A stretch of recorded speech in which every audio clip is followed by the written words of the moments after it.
I was called to his association a few times. The first time, obviously, when I got initiated in 1972 on Nrsingadev's appearance day.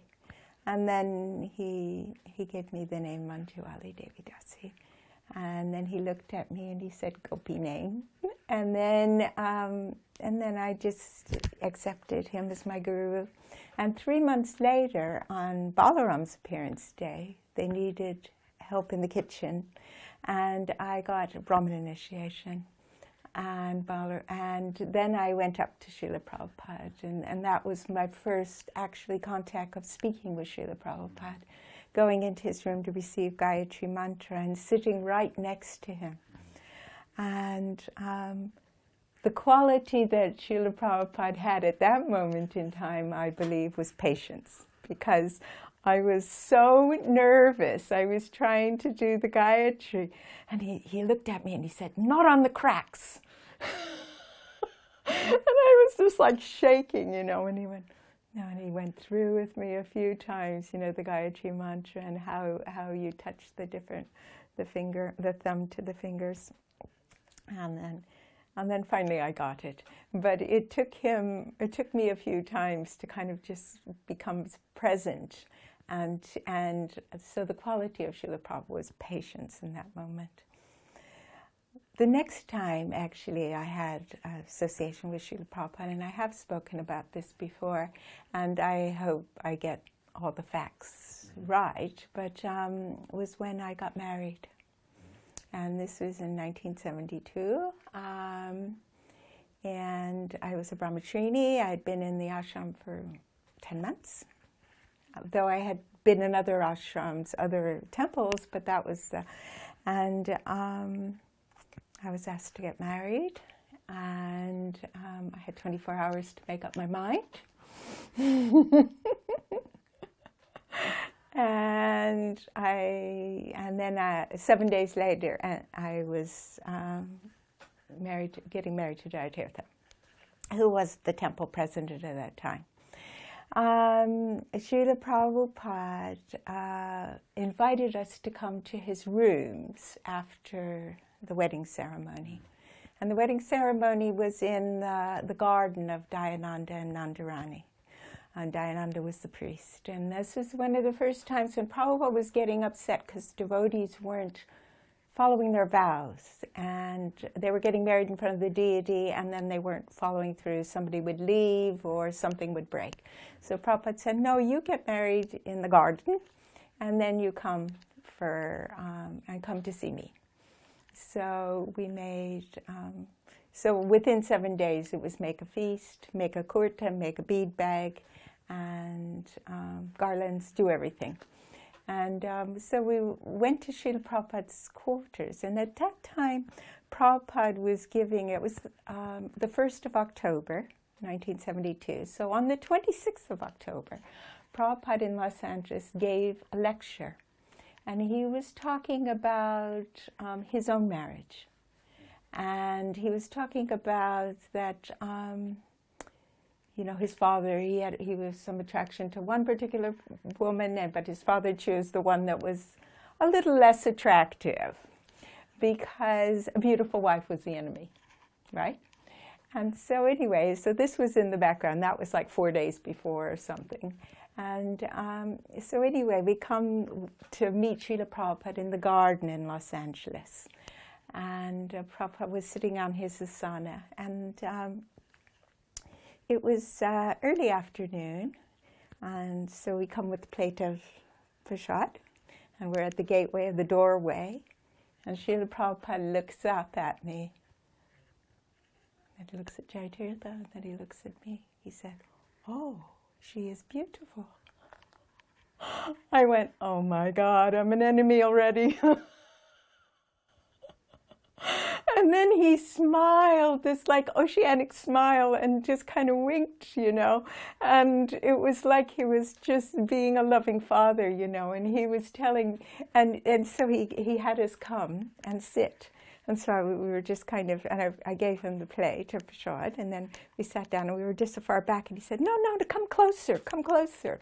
And so it was like we were like bumping up against Sheila Prabhupada, really right there. And he just was so full of affection, you know. And then he said, and so fatherly. And so we sat there, and so he took his drink. And, you know, the prasad was there. He just took the drink because he had taken, and he lifted his hand, you know, like he would with the drink. And then he savored it, and then he closed it, and he lifted it again.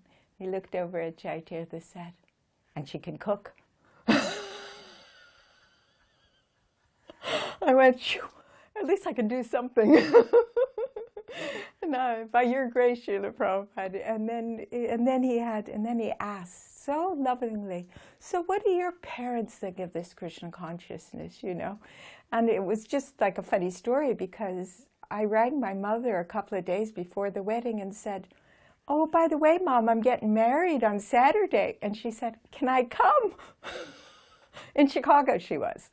So we got her a ticket, and she came, but she didn't come into the garden with Prabhupada, but she was the only lady in the wedding who sat on a chair, you know, everyone, because it was all devotees, you know.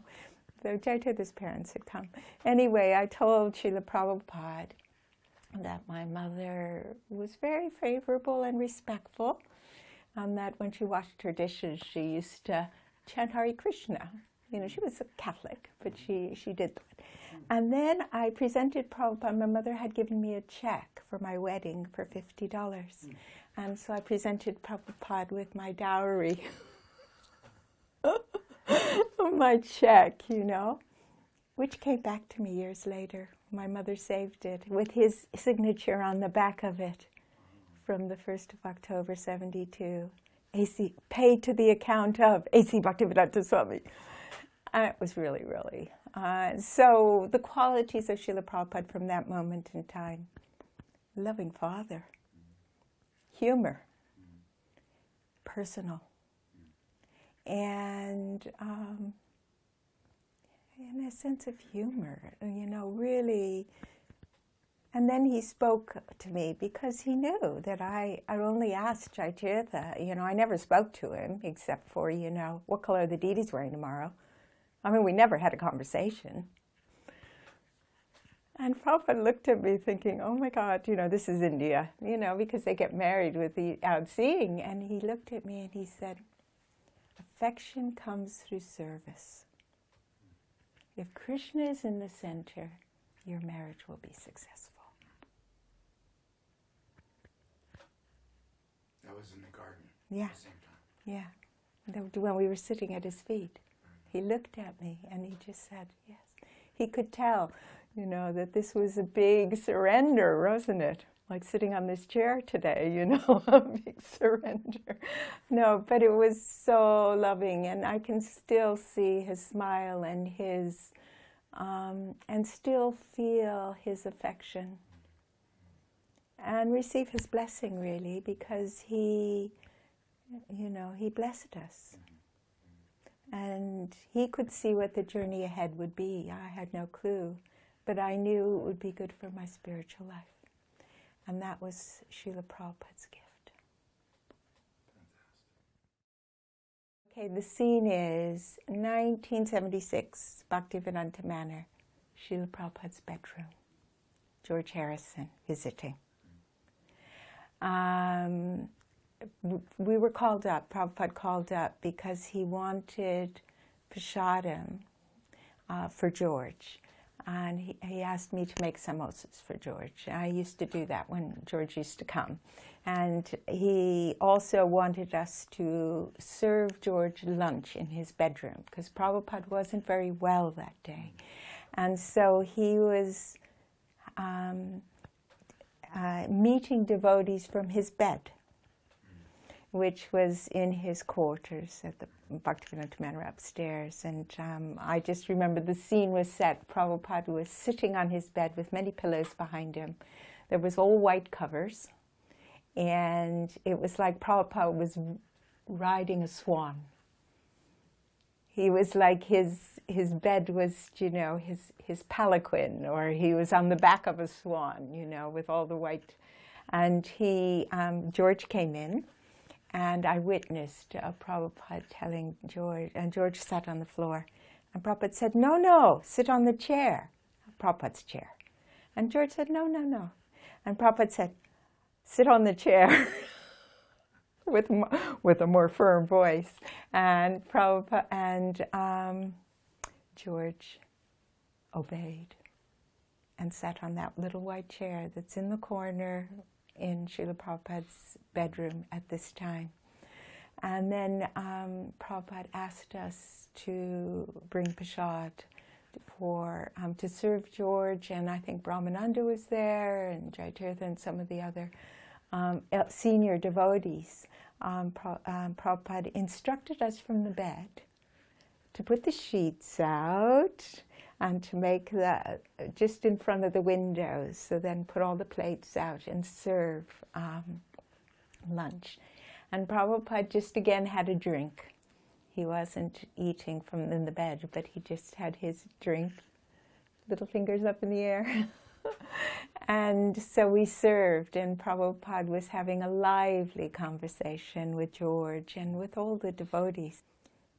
And I wasn't a party to the conversation because we were in service at that time, but it was seeing Srila Prabhupada's magnanimity again, and his, you know, he wasn't feeling well, but he was still from his bed preaching.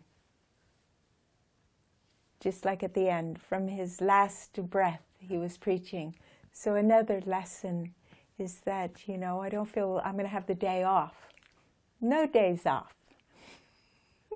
And another thing is, which I witnessed, was Srila Prabhupada's affection for George, which was really tangible and present, you know, in the way he, you know, ordered him to sit in his chair, and, you know, you don't sit in the Guru's chair, you know. But George surrendered, you know, because Prabhupada was so loving and forceful, you know, and didn't want him, you know, he came and sat on the floor for prasad, but, you know, and so that was another thing. Another time when I didn't have the personal exchange with Srila Prabhupada other than make the samosas for George. And he wanted samosas, he wanted tomato chutney, and strawberry nectar.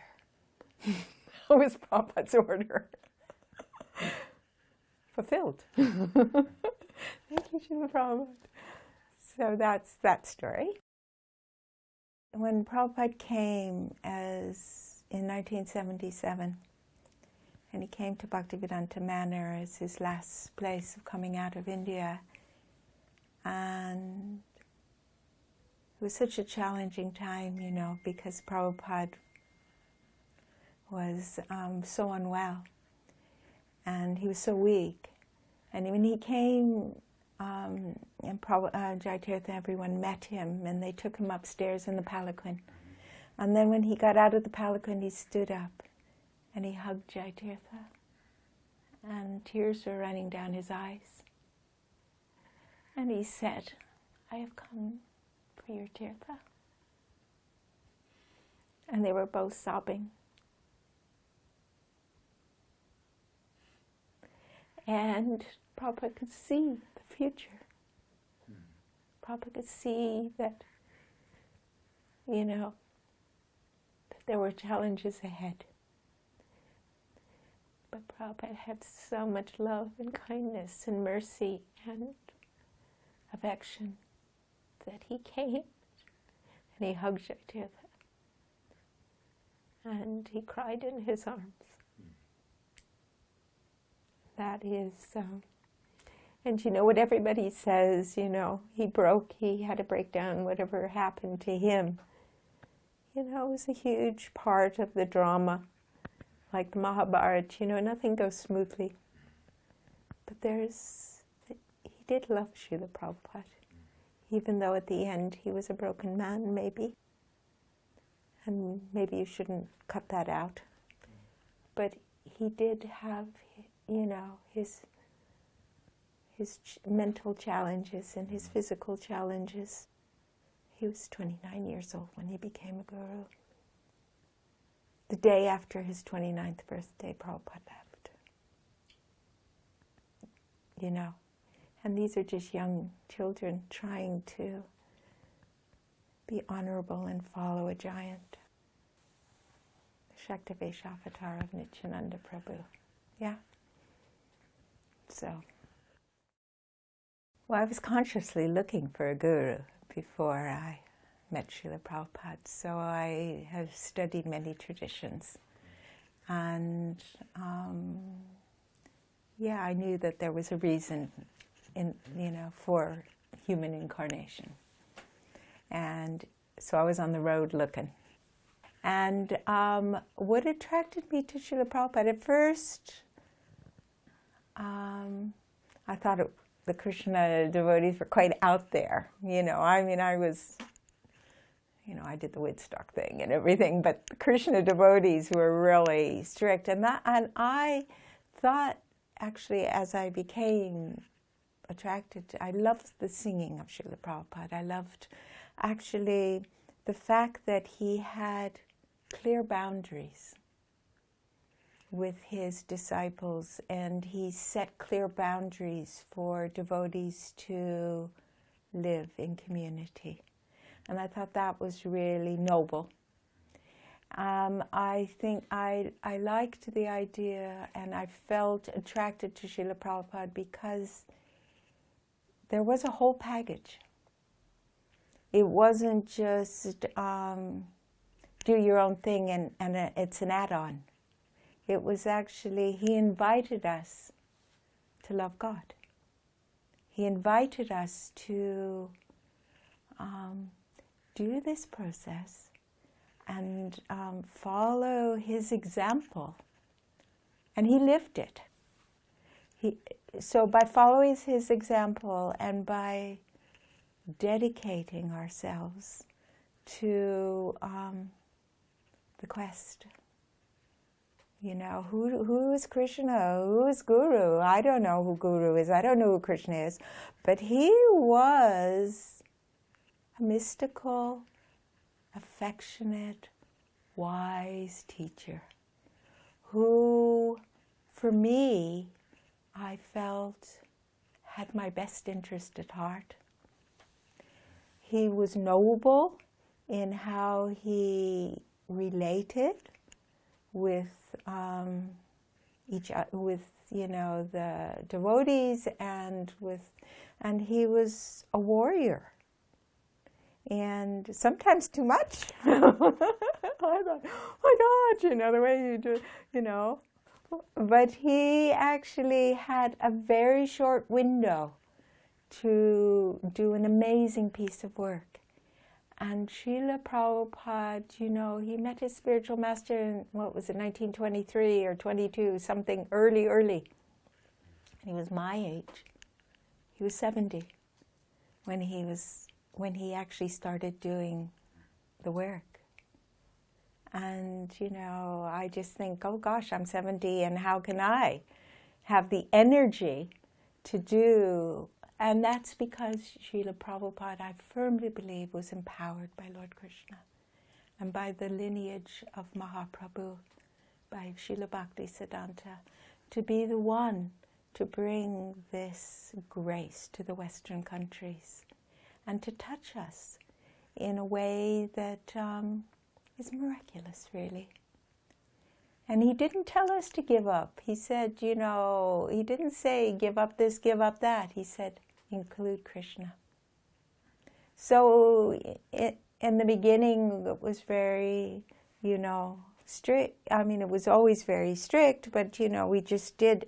And then as we got older, he just encouraged us, and he does encourage us every day. And that's the message of Srila Prabhupada as well, is that his presence isn't just his physical presence.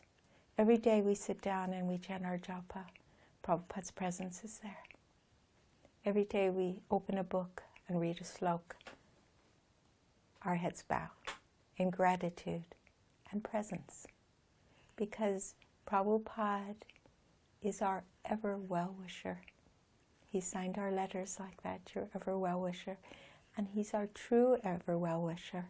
So as opposed, I don't know other gurus, I know him.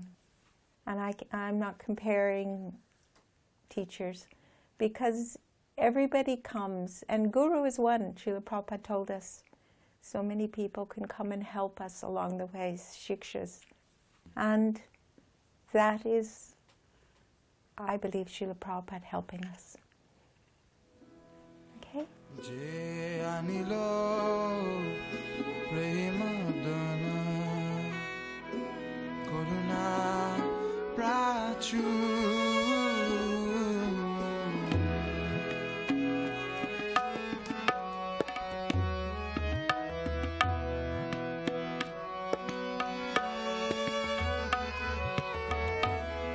Jayani